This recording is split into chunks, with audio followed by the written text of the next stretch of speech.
America is a nation that can be defined in a single word. I was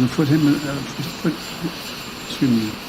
Thank you, Mr. Chairman. The Twitter files were not just about Hunter Biden's laptop. Twitter files make it apparent Twitter worked overtime to suppress accurate COVID information. Dr. Jay Bhattacharya is a professor of medicine at Stanford who once tweeted an article he wrote about natural immunity. Thanks to Elon Musk's release of the Twitter files, we learned some of his tweets were tagged with the label of Trends Blacklist. Apparently, the views of a Stanford doctor are disinformation to you people. I, along with many Americans, have long-term effects from COVID. Not only was I a long hauler, but I have effects from the vaccine. It wasn't the first shot, but it was the second shot that I now developed asthma that has never gone away since I had the second shot.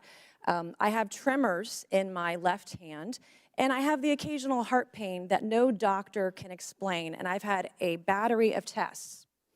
I find it extremely alarming Twitter's unfettered censorship spread into medical fields and affected millions of Americans by suppressing expert opinions from doctors and censoring those who disagree with the CDC.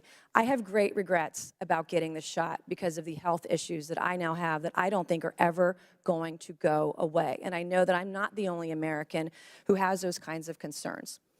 Another example of what Twitter has done to censor folks is from Dr. Martin Kulldorff, a Harvard-educated epidemiologist who once tweeted, "COVID vaccines are important for high-risk people and their caretakers. Those with prior natural infection do not need it, nor children." The Twitter files reveal this tweet was deemed false information because it ran contrary to the CDC. So my first question this morning of Ms. Gaddy, may I ask of you, where did you go to medical school? I did not go to medical school. I'm sorry? I did not go to medical school. That's what I thought. Why do you think you or anyone else at Twitter had the medical expertise to censor a doctor's expert opinion? Our policies regarding COVID were designed to protect individuals. We were seeing— You guys censored Harvard-educated doctors, Stanford-educated doctors, doctors that are educated in the best places in the world, and you silenced those voices. My next question is, did the U.S. government, I have another chart I want to show you, Ms. Gaddy. I have another tweet by someone with a following of a full 18,000 followers. This person put a chart from the CDC on Twitter. It's the CDC's own data, so it's accurate by your standards, and you all labeled this as misleading. You're not a doctor, right, Ms. Gaddy? No, I'm not. Okay, what makes you think you or anyone else at Twitter have the medical expertise to censor actual, accurate CDC data? I'm not familiar with these particular situations. Yeah, I'm sure you're not, but this is what Twitter did. They labeled this as inaccurate. It is the government's own data. It's ridiculous that we're even having to have this conversation today. It's not just about the laptop. This is about medical advice that expert doctors were trying to give Americans because social media companies like Twitter were silencing their voices. I have another question, my last one for you, Ms. Gaddy. Did the U.S. government ever contact you or anyone at Twitter to pressure Twitter to moderate or censor certain tweets? Yes or no?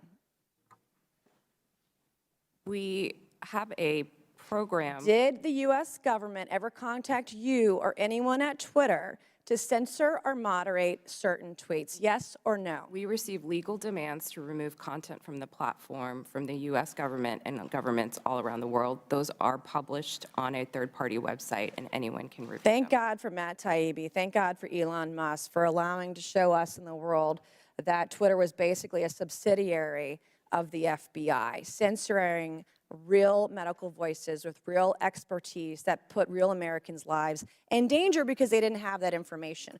I also want to thank one of my colleagues, Ro Khanna, because as it turns out, censorship isn't just an important issue to conservatives.